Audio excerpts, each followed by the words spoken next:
Okay, so once again, we're looking at this question. How does the writer use language and structure to build tension? Here, we're looking at the second section of The Monkey's Paw by W. Jacobs. Again, spoiler alert, if you haven't read that, we've looked at it in class. Let's have a little look. So we want to go through here. We want to look at the language, the structure, the techniques, what has been used, how is tension built in this? Here we have in the brightness of the wintry sun next morning as it streamed over the breakfast table, he laughed at his fears. There was an air of prosaic wholesomeness about the room which it had lacked on the previous night, and the dirty, shrivelled little paw was pitched on the sideboard with a carelessness which betokened no great belief in its virtues. Straight away, there's some things we're going to have to clarify there. What the hell is prosaic wholesomeness? What does betokened mean? Actually, even words like shriveled, we may need to double check, and that's okay. Once you've done those, come back, have a little look. Let's talk about the language used. Straight away, we've got a contrast. Remember that. Remember it's a contrast. Remember our language. We gave a help sheet, which I'll link in the below details. We want to ban the word shows, quote, also. Definitely banned. It makes the reader want to read on. These are terrible phrases. We need to be more technical in our analysis. So let's straight away look. What about this word brightness? What is it saying? We've got a wintry sun here. This sounds like a lovely day. A day much like today. The sun here also is streaming through. This is a really placid, peaceful image, isn't it? We've got these verbs. We've got adjectives. So again, we can start to use some technical language here as we talk about. Remember, use tentative language. This may suggest, it hints at, overall, this is a really nice scene, isn't it? Over the breakfast table in the morning.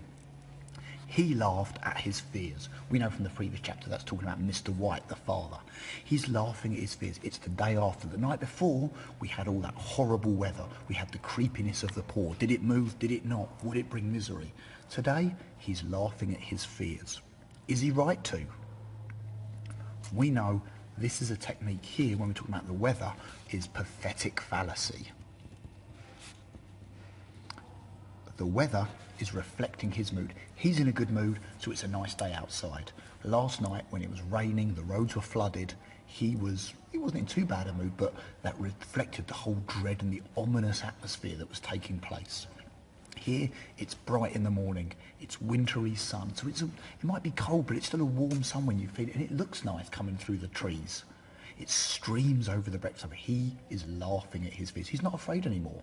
He's not bothered by this. But should he be? This is the question. Should he be worried about his fears? Is the monkey's paw real? This is called dramatic irony. This is when we as readers know more than the characters inside the story.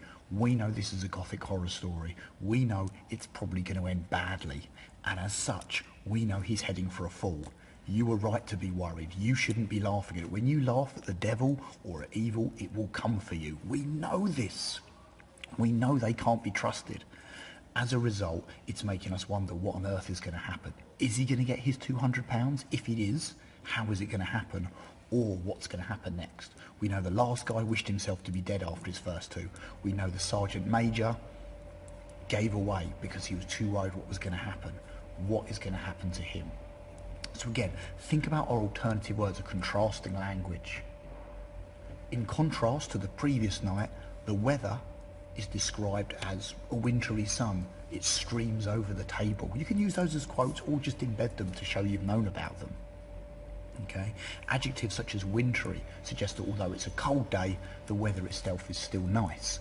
This is an example of pathetic fallacy, because it could suggest that it's reflecting his mood as he's laughing at his fears. This might indicate he doesn't believe what happened last night and they will think it's a joke. Similarly, his family later on also seem in good spirits. But let's just focus on that one thing. Let's stay focused. We want to write a lot about a little in the text. However, as a reader, remember that contrasting language. However, on the other hand, although as a reader we sense dramatic irony here, he is laughing at his fears. We know this is a Gothic text, and as a result, this may end badly for him. So you can put that together as a little paragraph talking about what we've said here. Jacobs describes the day as, or the weather as wintry sun, how the sun streams through. This immediately suggests a more positive atmosphere. It's nice weather. The reader, I can really imagine this. The reader can really imagine it, can feel safe and secure with this. He's not used any violent, ominous imagery here. However, the character of Mr. White laughed at his fears. Through dramatic irony, we know this situation probably won't end well for us. It's creating tension because we are forced to wonder what might be lurking for him. So this is how we want to go away from PE with its, the writer makes us feel tension. He uses this by saying that he laughed at his fears. This suggests that he's not worried about what's going to happen. It's a lot harder to develop. Try to use these sentence starters in this language and let's see where it takes us.